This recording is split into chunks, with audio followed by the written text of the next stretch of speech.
Cuenta la leyenda que en lo más profundo de la tierra habitan unos seres que nacen del fuego y que son capaces de apagarlo solo con caminar sobre él, porque son tan fríos como el hielo. Se afirmaba incluso que eran el símbolo de los condenados, ya que podían sufrir las llamas del infierno sin consumirse.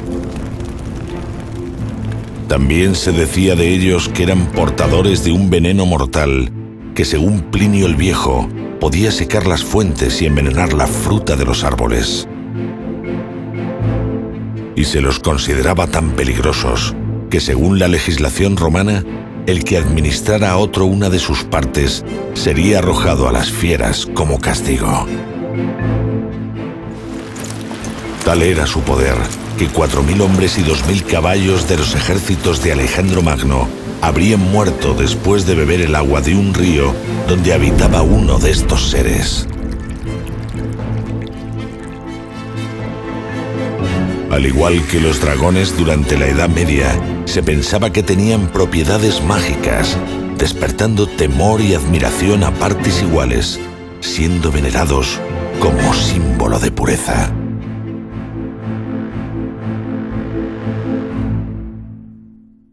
Los últimos dragones de Oviedo.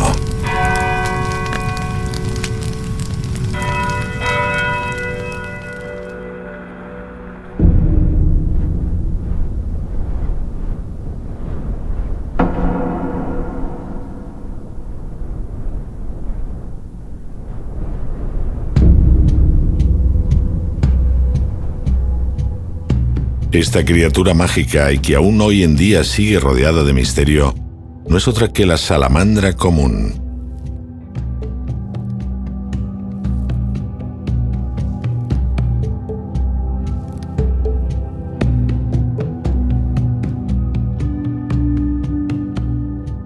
Probablemente su costumbre de esconderse entre los troncos secos habría dado lugar al mito de su resistencia al fuego, ya que al arrojar la leña a la hoguera aparecería entre las llamas como por arte de magia.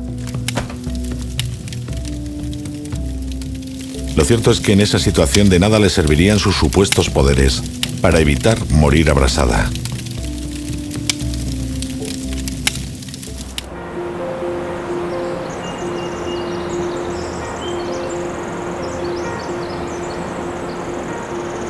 En cuanto al terrible veneno con el que eran capaces de emponzoñar ríos y manantiales, secar árboles y matar a un ser humano en segundos, nada de esto es cierto.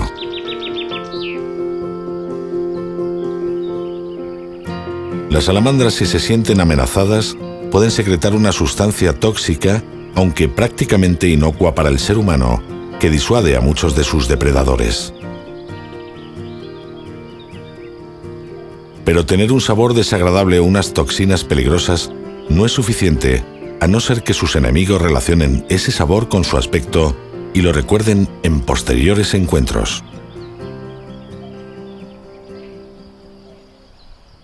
El patrón de coloración negro y amarillo de la salamandra aparece en muchos animales y funciona como una señal de alarma que avisa de que es mejor darse la vuelta y elegir una presa menos peligrosa.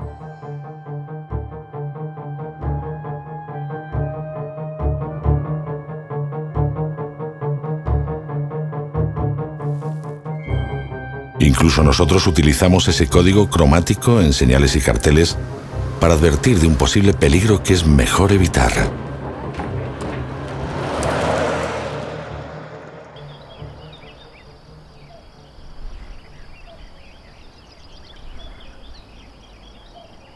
Pero, a pesar de las toxinas y de la coloración de advertencia, las salamandras pueden acabar formando parte del menú de muchos animales como nutrias, aves rapaces e incluso víboras.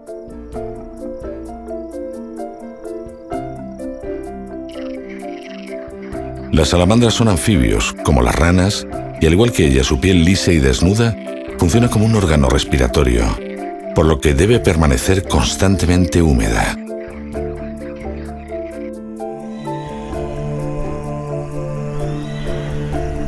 Por esta razón se esconden durante el día, saliendo en las noches lluviosas y no demasiado frías, para regresar a sus escondites al despuntar el alba.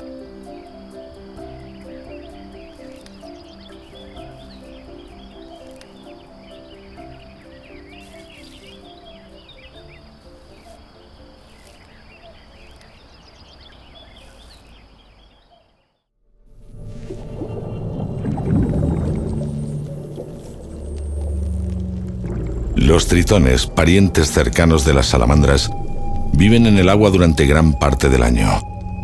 Con la llegada de la primavera, acuden a las charcas y arroyos para reproducirse, y una vez que nacen las larvas, estas permanecerán varias semanas en el agua hasta completar la metamorfosis.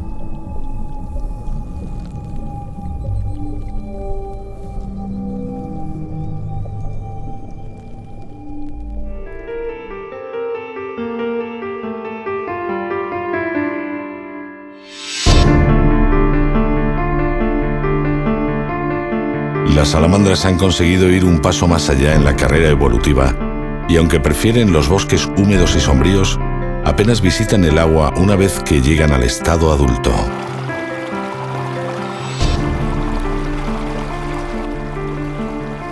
Hace no demasiado tiempo, la mayoría de la superficie de la península ibérica estaba cubierta de bosques, el lugar perfecto para un anfibio forestal.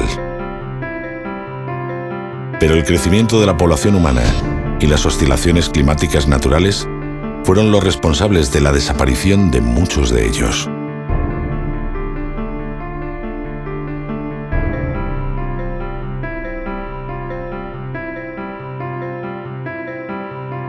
Y mientras se talaban los árboles para edificar pueblos y ciudades, el hombre fue invadiendo el hábitat natural de muchos animales y creando barreras que limitaron sus movimientos.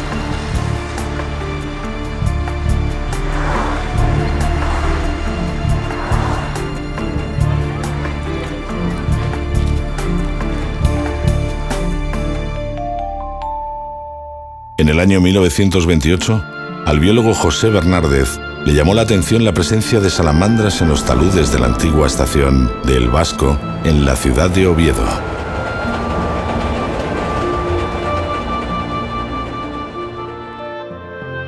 Intrigado por su aspecto, recogió algunos ejemplares y los envió a Alemania, donde fueron clasificados como una nueva subespecie que recibió el nombre de Salamandra bernardezi, en honor a su descubridor.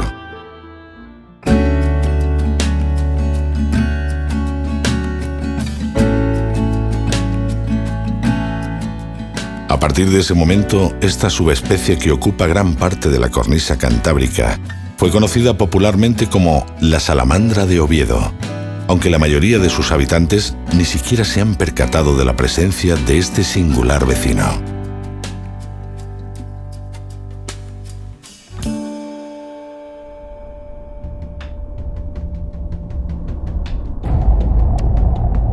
Oviedo se fundó en el año 761, cuando los monjes Máximo y Fromestano se asentaron en una colina, en lo que hoy es el casco antiguo de la ciudad.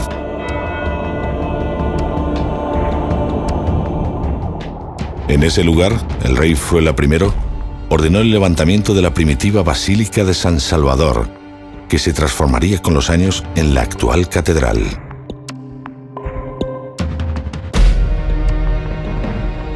Posteriormente, Alfonso II estableció la corte en Oviedo, haciendo crecer la ciudad con diversas construcciones, sobre todo eclesiásticas, y levantando a su alrededor una muralla defensiva. El crecimiento de la ciudad hizo necesario la construcción de una segunda muralla en el siglo XIII, bajo el reinado de Alfonso X el Sabio.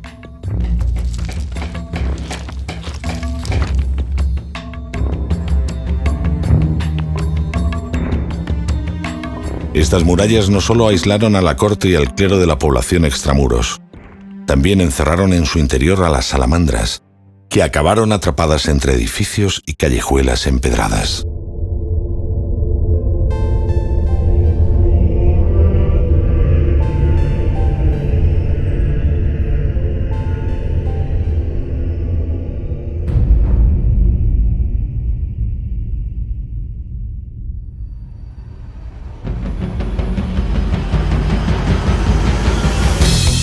Doce siglos después de su fundación, Oviedo se ha transformado en una ciudad moderna en la que viven más de 200.000 personas, donde el asfalto y los edificios han reemplazado los bosques y prados, quedando solo algunas manchas verdes en parques y jardines privados.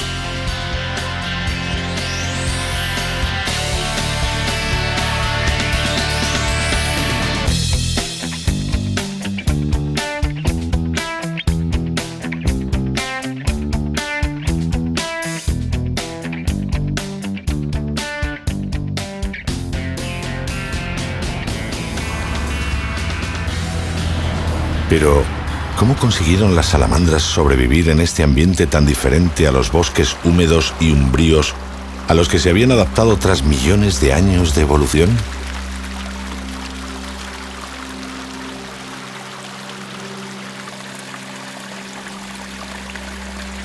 En la mayoría de su área de distribución, que ocupa el centro, este y sur de Europa, las hembras paren a sus crías en el agua y allí permanecen durante varios meses hasta que tras la metamorfosis reabsorben las branquias y salen a tierra firme. Esta forma de reproducción las ha mantenido ligadas al medio acuático, al menos durante sus primeros meses de vida. Pero esta subespecie de salamandra y unas pocas poblaciones insulares gallegas tienen una característica que las diferencian del resto. Son vivíparas, es decir, son capaces de parir crías desarrolladas que no necesitan pasar por una fase acuática.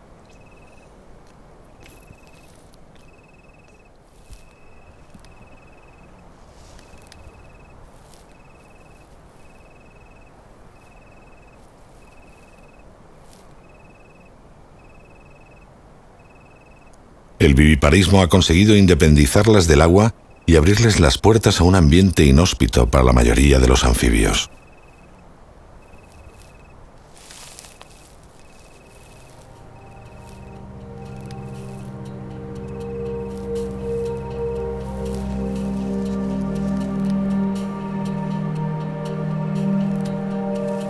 Desde el momento en el que nacen, las pequeñas salamandras, réplicas en miniatura de sus progenitores, son capaces de valerse por sí mismas sin sus cuidados. Pero solo unas pocas, las más fuertes y las que hayan tenido más suerte, sobrevivirán, pudiendo llegar a vivir más de 20 años.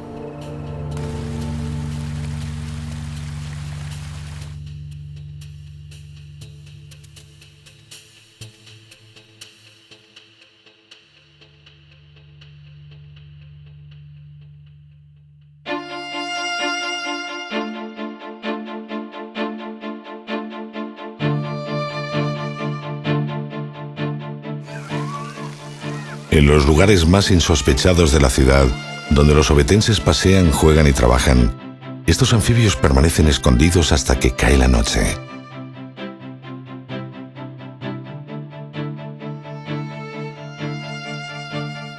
Cuando oscurece y la mayoría de la gente regresa a sus casas, salen de sus refugios y empiezan su jornada.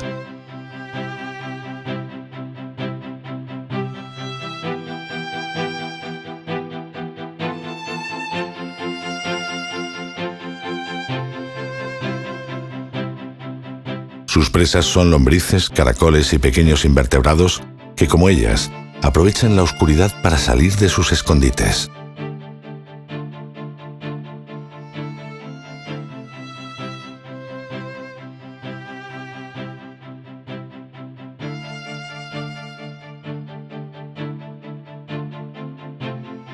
Al tratarse de animales de sangre fría, con un metabolismo muy lento, una comida como esta puede ser suficiente para no tener que alimentarse en varios días.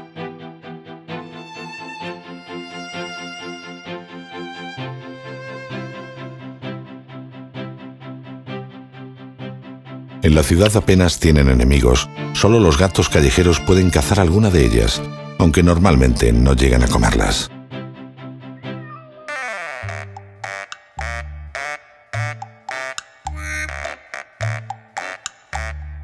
Son muchos los animales que han emigrado a las ciudades en busca de un nuevo hogar y algunos dependen tanto del ser humano que apenas podrían sobrevivir sin él. A pesar de los ruidos, la contaminación y el asfalto, han sabido aprovechar las comodidades del ambiente urbano como unas temperaturas más suaves, pocos depredadores, refugios y alimento abundante.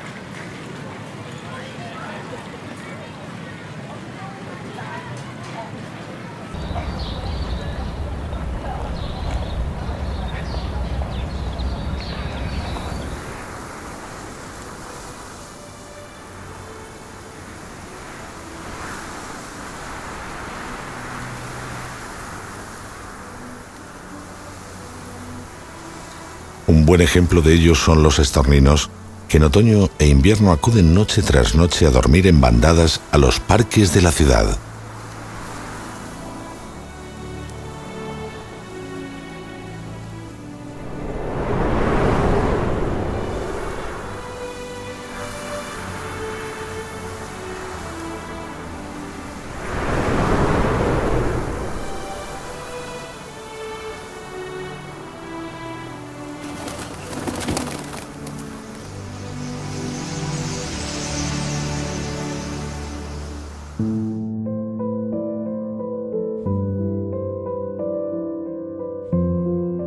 Las salamandras, por el contrario, no han elegido vivir entre nosotros voluntariamente. Ellas han quedado atrapadas en la ciudad a medida que ésta crecía a su alrededor.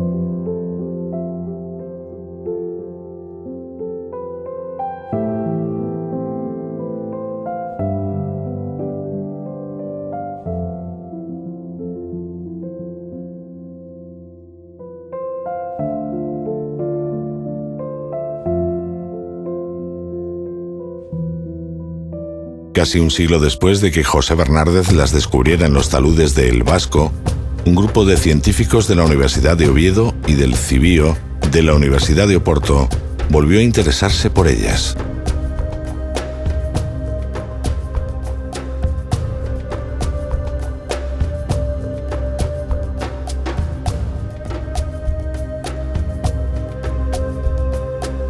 Estos investigadores seleccionaron varias poblaciones dentro de la ciudad, desde el casco antiguo hasta los barrios más modernos, donde recogieron muestras de más de 300 ejemplares.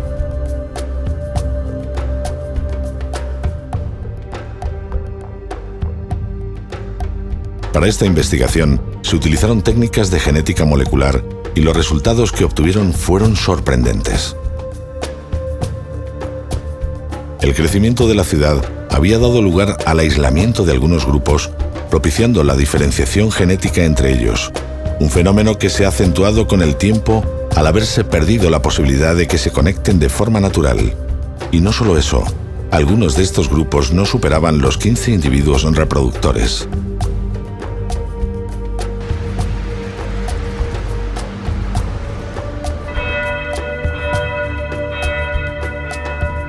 A lo largo de cientos de años y como consecuencia del pequeño número de salamandras que quedaron aisladas, gran parte del acervo genético se fue perdiendo, favoreciendo la diferenciación por deriva génica.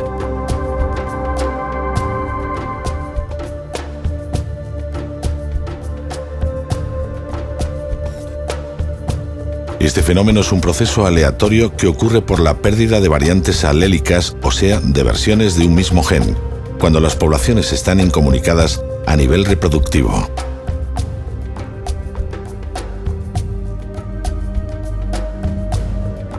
Por lo tanto, la deriva génica junto a la selección natural ha sido el mecanismo que ha favorecido una evolución independiente.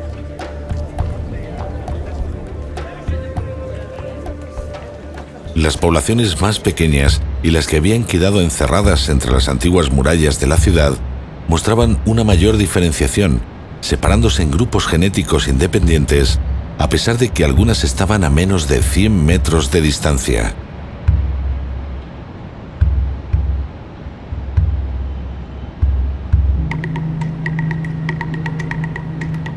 Una de las poblaciones más singulares es la que se encuentra en el monasterio de San Pelayo, que probablemente lleva sin tener contacto con el exterior desde que fue fundado por Alfonso II el Casto en el siglo IX.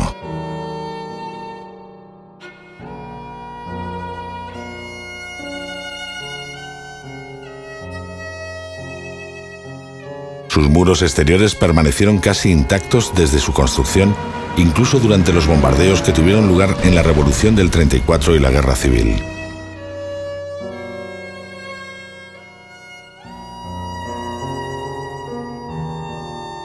Las salamandras del monasterio de San Pelayo se han convertido a lo largo de los últimos siglos en auténticas salamandras de clausura.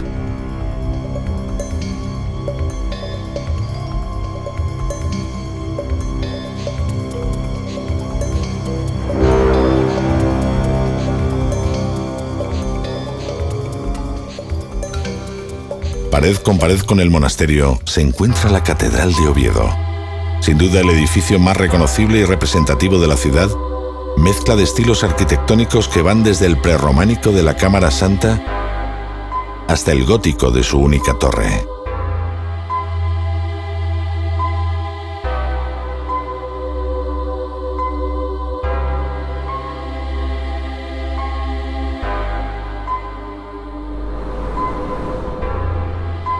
La catedral sí sufrió los efectos de la contienda bélica, como la Cámara Santa, que quedó muy dañada tras la explosión de una carga de dinamita el 11 de octubre de 1934.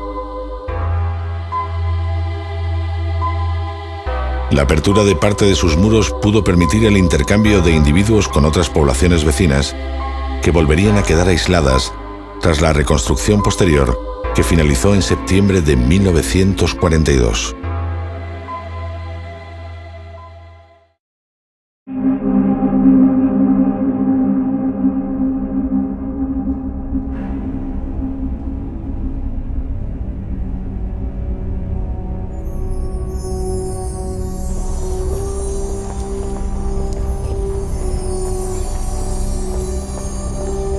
Cuando se pone el sol y las luces de las farolas se encienden, las salamandras aparecen entre las piedras de la catedral y entre las lápidas del cementerio de los peregrinos, como llevan haciendo desde hace más de 10 siglos.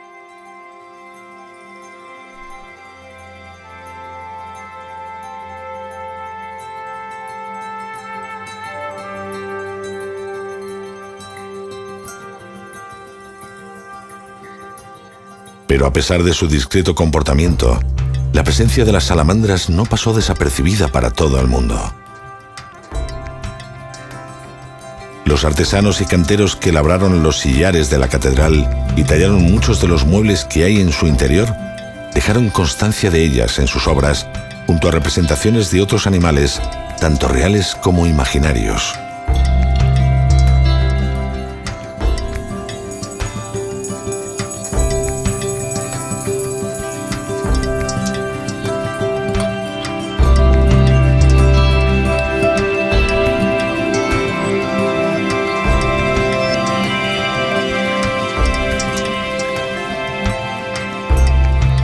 Ha pasado mucho tiempo desde que las primeras salamandras quedaron atrapadas entre los muros de Oviedo.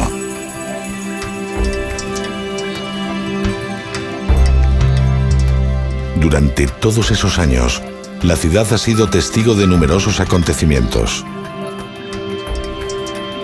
Ha visto nacer y morir a muchas generaciones de ovetenses.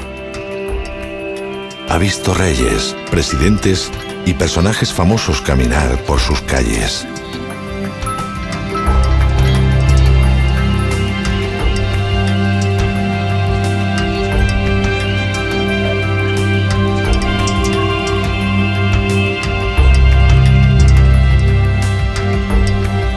Y ajenas a todos estos acontecimientos, ocultas entre las piedras de los muros, recluidas en patios y jardines, las salamandras siempre han estado en la ciudad y seguramente seguirán entre nosotros si las dejamos tranquilas, porque se han ganado por derecho propio su acta de empadronamiento.